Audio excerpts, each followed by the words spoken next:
가수 엄정화 씨가 최근 방송을 통해 갑상샘암을 치료받은 적이 있다고 밝혔는데요. 갑상샘암은 유명인이 아니더라도 주변에서 발병한 사람들을 어렵지 않게 볼 수 있습니다. 갑상샘암은 유방암과 함께 국내 여성 암 발병률 1, 2위를 차지하는 질환으로 1년에 갑상샘암으로 진단받는 환자는 약 4만 명이 되는 것으로 알려졌습니다. 첫 번째로 여성이 남성에 비해 5배에서 6배 정도 많이 발생한다는 점이 있고 30에서 50대 같은 젊은 나이에 많이 발생한다는 특징이 있습니다. 그리고 다른 나라에 비해 예후가 좋은 유두암종이 전체 갑상샘암의 90에서 95%를 차지합니다. 또한 다른 나라에 비해 갑상샘암의 발생률이 크게 증가한다는 특징이 있었는데 이것은 불필요한 검진에 대한 문제점도 제기가 되었습니다.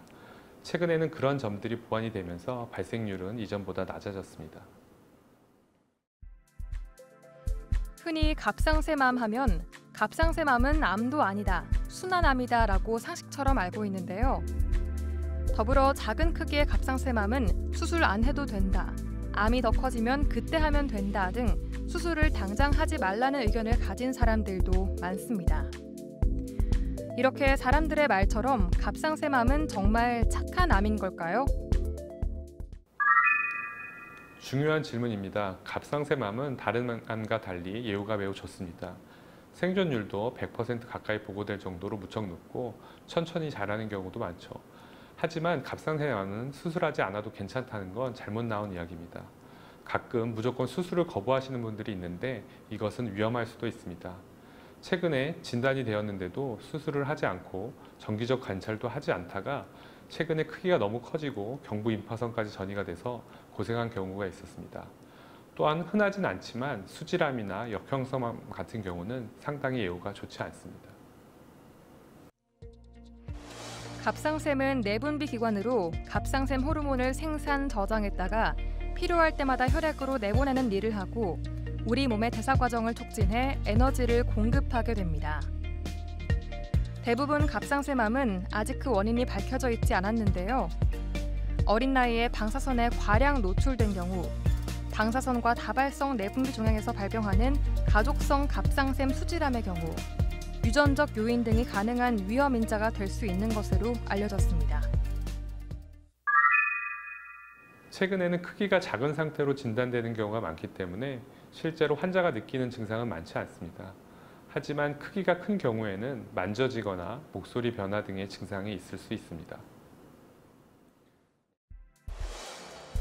갑상샘암을 치료하는 방법으로는 수술, 방사선 요오드 치료, 갑상선 호르몬 치료, 외부 방사선 조사, 항암 화학 치료 등이 있습니다. 하지만 가장 중요한 치료법은 수술이라고 할 수 있겠는데요. 갑상샘암의 절제 범위는 갑상샘암의 종류, 크기, 환자의 나이와 병기 등을 고려하여 정하는데 갑상샘 전 절제와 옆 절제로 나눌 수 있습니다. 교과서대로라면 진단이 되면 수술하는 것이 원칙입니다. 하지만 최근 갑상샘암 진료 권고안에 따르면 암 크기가 1cm보다 작고 크게 위험하지 않는 위치에 있는 경우, 수술의 위험성 등이 큰 경우에는 적극적 감시를 선택할 수 있습니다. 중요한 것은 적극적 감시라는 말처럼 3에서 6개월에 한 번씩 병원에 와서 검사하는 것이 필수입니다. 이러한 경우를 제외하고는 수술이 필수적입니다. 암의 크기, 위치, 나이, 임파선 전이 여부 등을 고려해서 전 절제와 옆 절제, 임파선 절제 여부 등의 방법을 결정합니다. 이전에는 1cm 이상인 경우에는 전 절제술을 고려하였지만 최근에는 암의 크기가 1cm를 초과하고 4cm 미만이면서 갑상선 외 침윤이 없고 임상적으로 경부 림프절 전이의 증거가 없는 저위험 또는 중간 위험의 환자에서는 처음 수술로 옆 절제술을 적용할 수 있도록 권고하고 있습니다. 갑상샘암은 여성에게 가장 흔한 암으로 그 빈도가 점차 증가하고 있으며 비교적 젊은 나이에 발병하는데요. 전통적인 갑상샘 수술은 목의 정면을 절개하는 방법입니다. 대체로 목 위 쇄골 상부 1에서 2cm 위치에 옆으로 5에서 6cm쯤의 절개창 상처가 남습니다.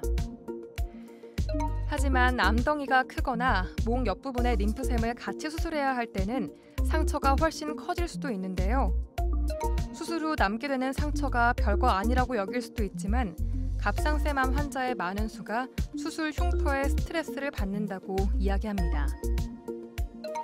이를 보완하기 위해 겨드랑이나 귀 뒤를 통한 접근법 등 다양한 내시경 또는 로봇 수술이 개발되었지만 여전히 피부를 절개해야 한다는 한계가 있었습니다. 하지만 최근 이를 완전히 보완한 수술법이 갑상샘암 환자들에게 주목을 받고 있습니다.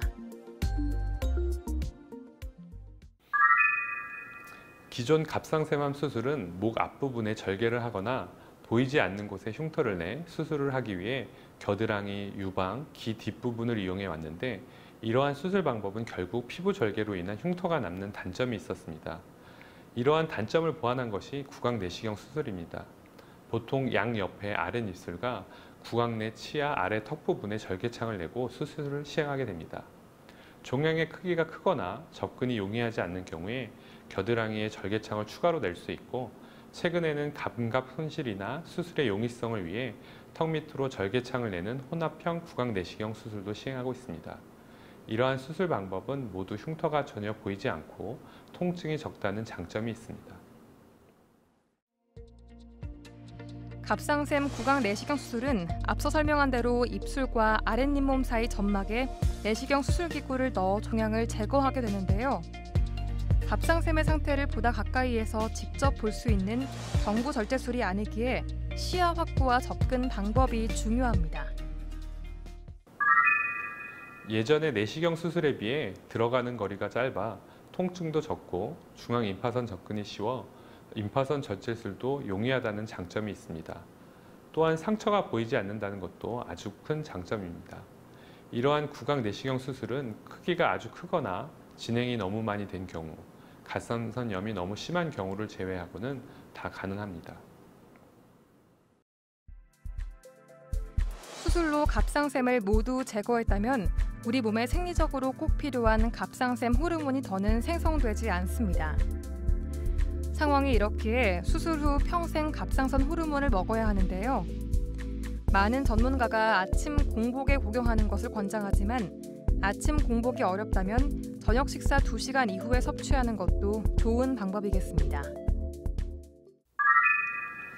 보통 수술 후 어느 정도 시간이 지나면 특별히 조심해야 될 부분은 없습니다. 하지만 수술 직후에는 지나치게 무거운 물건을 들거나 목 부분의 과도한 스트레칭은 피하는 게 좋습니다. 머리 감을 때 머리를 지나치게 아래로 숙이거나 뒤로 젖히는 동작도 피하는 것이 좋습니다. 가끔 음식에 대해 스트레스 받는 분들이 있는데 골고루 다 잘 드시면 됩니다. 여기서 잠깐! 잘못된 의학상식을 바로잡아 건강도 지키고 상식도 키우는 Yes or No. 갑상샘암은 수술 후 재발이 잦고 재발하면 위험하다고 하는데 사실인가요? No, 아닙니다. 갑상샘암은 진행이 느리기 때문에 5년이 지나도 안심할 수가 없기 때문에 이런 말이 나오는 것 같습니다. 갑상샘암은 실제로 5년이 지난 후 재발률은 5%, 10년이 지난 후 재발률은 10% 정도입니다. 하지만 다행히 재발을 해도 잘 치료를 받으면 예후가 매우 좋습니다. 잘못된 의학상식 깨치기 Yes or No 두 번째. 갑상샘암 환자는 평생 해조류를 먹지 말아야 하나요? No, 아닙니다. 갑상샘 수술 후 요오드가 든 음식을 무조건 피하는 분들이 있는데 모두 그러실 필요가 없습니다. 방사선 요오드 치료를 추가로 받는 분만 요오드가 든 음식을 피하면 됩니다. 이분들도 방사선 요오드 치료가 끝나면 음식은 가리지 않고 드시는 게 좋습니다. 갑상샘암이 예후가 좋은 것은 맞지만 제때 치료하지 않으면 위험도가 크게 높아집니다. 통계에 따르면 55세 이상 갑상샘 유두암 등 분화 갑상샘암 환자의 10년 생존율은 1기 99%, 2기는 95%에 이르지만 3기에는 84%, 4기에는 40%까지 급감하는 것으로 나타났습니다. 모든 암 치료에 있어서 가장 중요한 것이 조기 발견이듯 갑상샘암도 일찍 발견해 치료할수록 좋은 결과를 낳을 수 있습니다. 갑상샘암 치료에 있어 구강 내시경 수술을 시행하면 환자들의 통증이 적고 무엇보다 피부에 흉터가 남지 않아 수술 후 만족도가 크고 회복이 빠릅니다. 그렇기 때문에 잘못된 정보를 가지고 암이 진단되었는데도 진료를 받지 않는 것은 위험합니다. 또한 해당 수술법은 환자의 케이스에 따라 적용 가능 여부가 달라지기 때문에 전문의와의 충분한 상담이 중요합니다.